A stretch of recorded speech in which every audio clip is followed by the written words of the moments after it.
And I totally agree with you on that. But that's the whole point behind what I said in the chat, where universal health care at this point would be a boondoggle because we're still recovering from the administration firing all the inspectors general because they didn't want the inspectors general realizing how much money they were taking. Like, and Yeah, that's yeah, just an easy way around it. it's going to be a big deal to build this back, but that's the bad news. The good news is it's so much is broken that, and I think there will be committees and subcommittees and hired help from the outside, bipartisan experts and political folks and non-political folks to help us build the structures based on best practices. I mean, the good news on medical care is, we're not inventing the wheel. We're just Americanizing something other people have already squared away. So I would think we should just have a little bit of humility and look and see where it's working and learn from them and implement a better system. So I don't disagree with you. Corruption is always a thing, but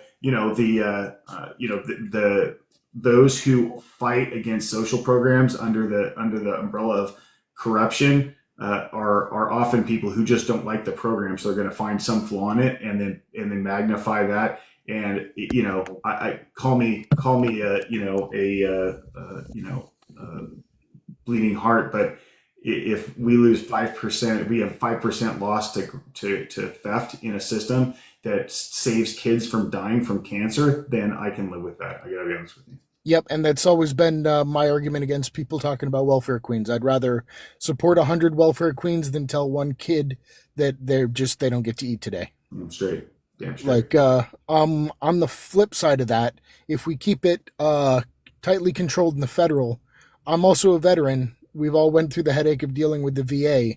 How are we going to avoid those uh, or tripping blocks?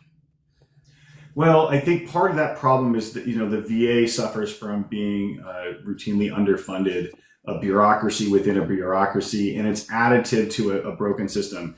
I think I'm not advocating for the ending of the VA medical system, but I will tell you that if we do universal health care right, we won't need it. It can be specialized care, maybe for some things that are unique to those of us who are disabled veterans. I